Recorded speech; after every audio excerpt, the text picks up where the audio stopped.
Vivienne Westwood is a fashion designer who's always been very attuned to the time. She sort of felt out and noticed what's bubbling under the surface and responded and reacted to it before anyone else. I think Vivienne is seen as an eccentric in England, and I think often it's easy to overlook how significant her contribution to culture has been.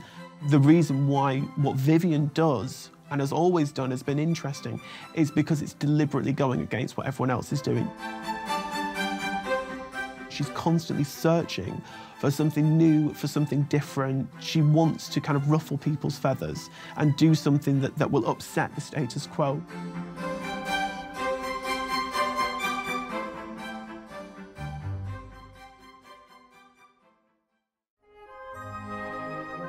Vivienne Westwood was born Vivienne Isabel Swire in April 1941 in the village of Tintwistle, near Glossop in Derbyshire. A very small town, and she had a really rural upbringing. Her family home wasn't in the town proper, it was on the outskirts. So really her upbringing was all about kind of running fields and running free. Her father was both a cobbler at one point in his life and also worked for a nearby factory. In 1958, Vivienne Westwood moved with her parents and brother to Harrow, London. She stated when she moved to London she was not a Londoner, so she'd grown up in this very rural area. She said she hadn't visited an art gallery, hadn't read an art book, hadn't been to the theatre. So it was a really interesting change for her to be so close to London, on the outskirts, but much more access to all these things. And initially, she had a real path of her life going and rolling. She actually married very young, 21, she had her first child, and she was training to be a teacher. Her first husband, Derek Westwood, they kind of lived together in marital bliss for a while, but Vivienne's nature was that she became incredibly bored very quickly. She wasn't, in her own words, she wasn't very interested in being chained to the kitchen sink with a screaming brat around her ankles. She wanted more for herself. She wanted to go out and explore the world. And she was very jealous of her younger brother, Gordon, who was then attending art college in Harrow and was mixing with a much more artistic, free-thinking set in the mid-60s. By 1965, she left Derek Westwood and petitioned him for divorce. It was in 1965 that she first met Malcolm Edwards, who would later become known as Malcolm McLaren. He was a friend of her brother's. He was really kind of very full of character. Her brother describes meeting him in the canteen at Harrow Art School and him just sort of relaying tales and things he knew. Very soon they developed a romantic relationship. And in 1967, her second child, Joseph Corey, who was named after Malcolm McLaren's maternal grandmother, was born, and obviously he was McLaren's son. At the end of the 1960s, Vivienne Westwood moved in with Malcolm McLaren and her young family. They moved into a council flat in Nightingale Lane in Battersea. Vivienne was so attached to the place that she stayed there through until the end of the 1990s, after McLaren left and when her company had become an enormous success. Vivienne had been attending teacher training college and got a job as a primary school teacher. She was the sole means of support for the young family. She made jewellery and was selling it on Portobello Road. And then as things progressed with McLaren, she started making him suits. At this point, they were very, very interested in sort of teddy boy, 1950s nostalgia. And you can see traces of that throughout her work, through her whole career. In 1971, there was a shop called Paradise Garage at the end of the King's Road at number 430. At Paradise Garage, there was a space in the back of the shop, and McLaren and Westwood approached the owner and asked if they would be able to open a retail space there. They said they could, and they founded a shop called Let It Rock. And what they did was outfit the entire place in a kind of recreation of 1950s Britishness. The shop in 1972 changed its name and it was called Too Fast to Live, Too Young to Die. In the name change, there was also a shift in the clothing that she was selling, moving away from the 1950s tailoring zoot suits to much harder sort of biker jackets, leather. The whole idea is that as the moods changed, as the inspiration changed behind the kind of aesthetics that Vivienne and Malcolm were proposing, they would rip the shop apart, rename the shop, redecorate the shop. So 1974, the shop went through another change called Sex, and this was very much bondage wear. Rubberware for the office was one of their catchphrases, and then again in 1976 there was the final name before the one that still stands, called Seditionaries. Malcolm said the name came from the need to seduce people into revolt. It's a combination of the word seduction and the word revolution. This was all in line with Malcolm McLaren's new kind of baby, his project, which was the band, the Sex Pistols.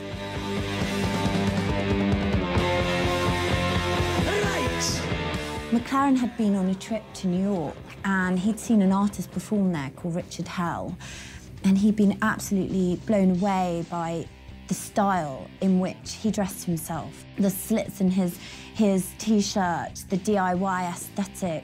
And this was something that it's written into history that he was so inspired that he took back to London with him. Seditionaries really was seen as kind of a mecca for punk.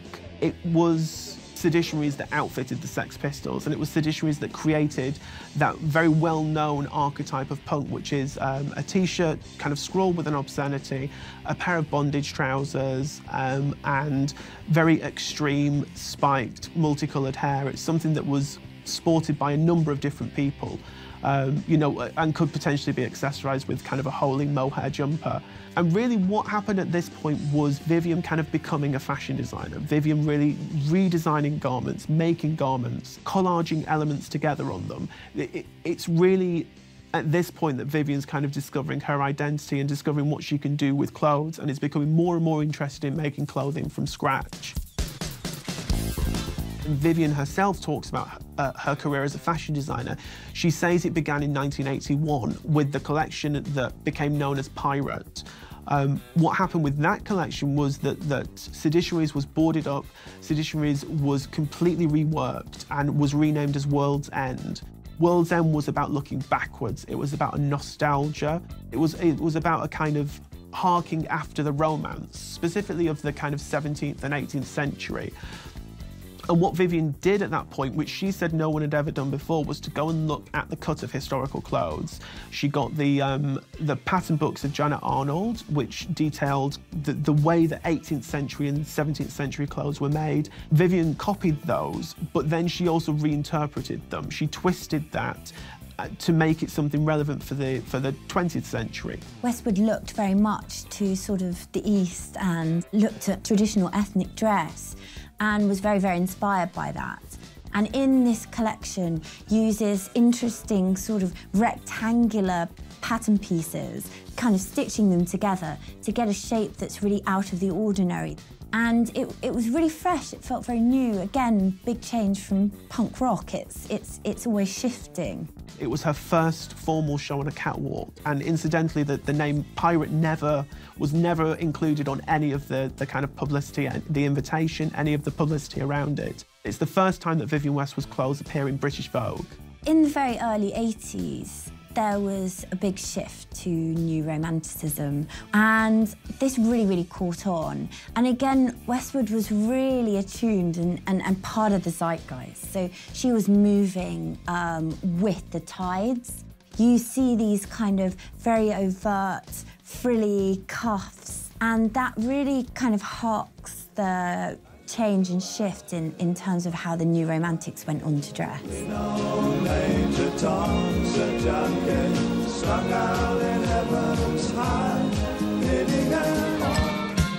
Vivienne Westwood's work in the early 80s is extraordinary when you look at kind of its depth and its richness. It wasn't yet under her own name. The label was called World's End, and it was credited to both Westwood and McLaren, who'd been her romantic partner but wasn't anymore, but continued to work alongside Westwood through until 1984.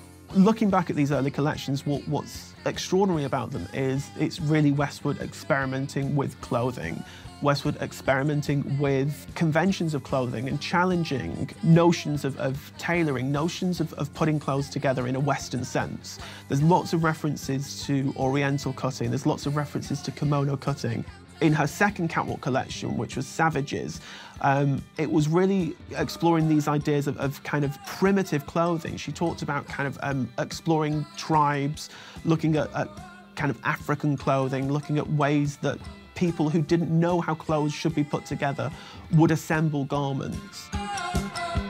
Other collections were called names like Hobo Punkature, which referenced back to punk in terms of its distress, but equally kind of referenced the clothes of homeless people. And Westwood was exploring things like stone washing, acid washing. She would kind of wash clothes with dyes and with acid until they literally ate through the garments. Clint Eastwood's The Collection was the first without Malcolm McLaren and sort of signalled in a new shift, and the clothes shown were very, very bright, interesting tailoring. It's the first time the Clint Eastwood bomber jacket was shown, and that again is a new experiment. So she was trying to explore the line that didn't have any of the same curves that a normal jacket would have. So none of the stitching or seams would be in the same place. So it's really quite experimental. What Westwood was doing at that point was influencing an entire generation of fashion designers. It was influencing, and it was really establishing London itself as kind of a centre of creativity. So the Mini Crini is inspired by Petrushka, which is a ballet originally performed in 1911 by Diaghilev's Belarus. You see the shape is very, very interesting. It's this very kind of rigid, formal crinoline, but very short. But there's also a great amount of historic references there, which she continued to research and use within her designs. After all that exploration, after this whole idea of going out exploring, Vivienne talked about those early 80s collections as the idea of getting off our island and going and exploring the world. Vivienne then became enamoured with Britain. The first collection really that kind of explored that was Harris Tweed, which was initially kind of stimulated by visiting one of the mills that still made Harris Tweed and by a textile salesperson showing her Harris Tweed, and Vivienne kind of falling in love with it for kind of the nostalgic illusions. What Harris Tweed also allowed Vivienne to do was to create a collection that explored English tailoring, that explored the notion of Englishness. I mean, Harris Tweed is Scottish, but it's an English sense that she's not using it to make kilts. When Vivienne talks about herself, she always refers to herself as English. She doesn't talk about British. She refers to herself as English, and I think there's an incredible Englishness to what she does. The fact that the Harris Tweed coats were based on the princess line coats that Elizabeth and Margaret wore was very much this reference to kind of English country life and to English royalty. After Harris Tweed, Vivienne began a series of collections that she called the Pagan collections. And what those collections were about was exploring ideas of kind of ancient Greece combined with the classicism of English tailoring. And she created, for instance, a collection called Time Machine, which was an homage to the H.G. Wells book. She created a collection called A Voyage to Cythera, which drew its name from a Watteau painting from the 18th century. Vivienne Westwood, dressed as Margaret Thatcher on the cover of Tatler, was something she decided to do because she felt that she had to say something, or she had to stand up and do something about Thatcher, who she deeply disagreed with politically. And she actually wore a suit that was meant for Margaret Thatcher and made by Aquascutum that Miss Thatcher hadn't picked up. So I'm not quite sure how Vivienne Westwood found this out or Tatler found this out, but they went and picked up the suit. That was what she was dressed in. She actually looks amazingly like Margaret Thatcher on this cover. But sadly, the editor was fired the next day when it went out because it caused such a storm. There was still this idea with Vivienne of attacking orthodoxy, of attacking an establishment, and the idea of this incredibly convincing image of Vivienne dressed as Margaret Thatcher, subtitled with "This woman was once a punk," has proved incredibly powerful. So in 1990, Vivienne Westwood won Designer of the Year at the British Fashion Council's Awards. Portrait in 1991 was an amazing collection that was inspired by artwork. She is a really, really keen visitor of museums and gallery, and especially historic portraiture. So inspired by Boucher, she created these works, her designs, that took influence from the paintings. The bit I liked best about it was that she had these amazing shoes which were built with a wooden platform that she said looked like the girls were standing on a plinth, that they just stepped out of the painting, the canvas. I think something about that really kind of sums up the attention to detail, and the concepts with her were always so fully rounded. Everything was so considered. Collecting the OB in 1992 is one of the most interesting sort of historical moments of Westwood's career, because obviously she'd been such an enemy of the States at the beginning of her career. And then time and time again, she'd moved and shifted. God Save the Queen, the Sex Pistols, her dressing up as the Queen. She was actually imprisoned or arrested for that. And then here you have her less than 20 years on, being celebrated for her contribution. I think it's really quite incredible. Vivienne married her second husband, Andreas Kronthaler, in 1992.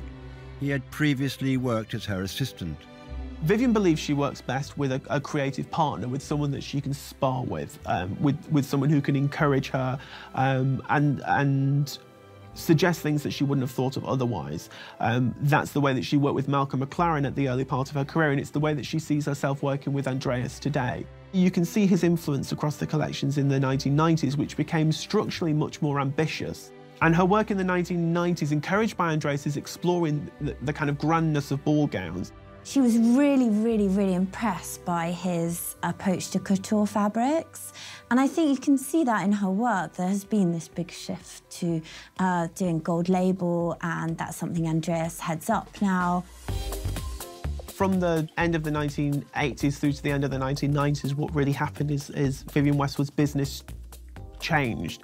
Vivienne Westwood moved from a kind of cottage industry into a fully fledged company. She established Red Label, which was a lower priced line that could commercially exploit some of the innovation that Westwood proposed under the line she then called Gold Label, which she herself dubbed as demi-couture, and was much more difficult to sell, much more difficult to manufacture.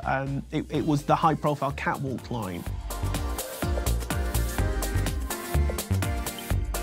She also launched spin-offs such as Perfume. Her fragrances were a kind of venture into becoming more of a kind of fully formed brand, having all the things on offer. Her first fragrance, Boudoir, is very floral, and then Libertine is inspired by the monarchy. Again, you know, her interest in the monarchy continues. What Westwood also did in 1996 was launch her first menswear collection. She toyed with menswear before. There had been menswear in her collections throughout the 80s, and she presented a collection called Cut and Slash at Pitti in 1990. The launch of Vivienne Westwood Man in 1996 was a project primarily for Andreas Kronthaler, her husband, to explore his interest in menswear. But it did prove popular, and it certainly appealed to a certain section of men.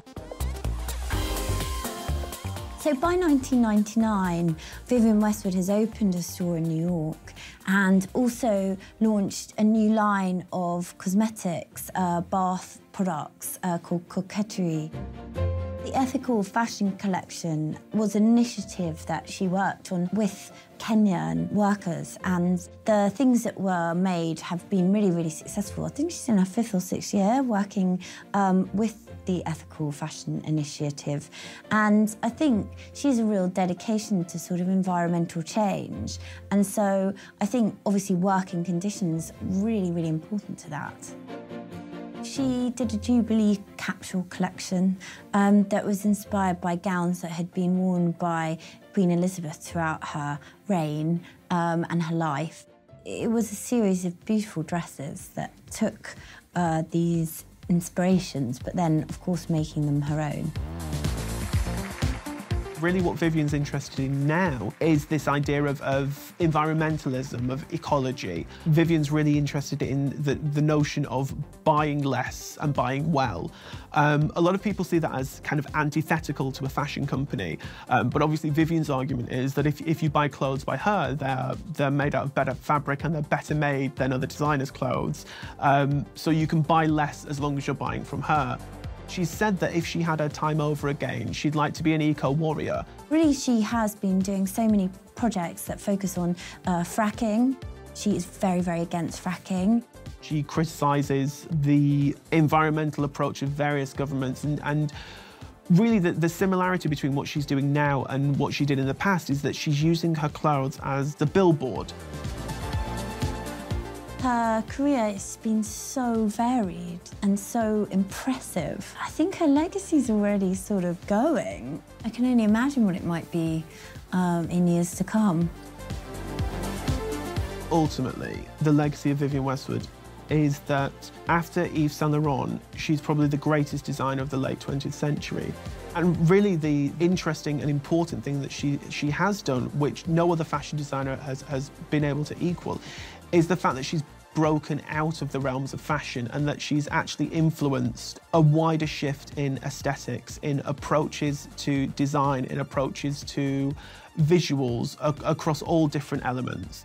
And there isn't another fashion designer that has done that. There isn't another designer working in fashion today that has influenced culture outside of the realm of clothing. That's really what Vivienne's done, and that's what her legacy will be, that she broke free of fashion and helped to redefine it.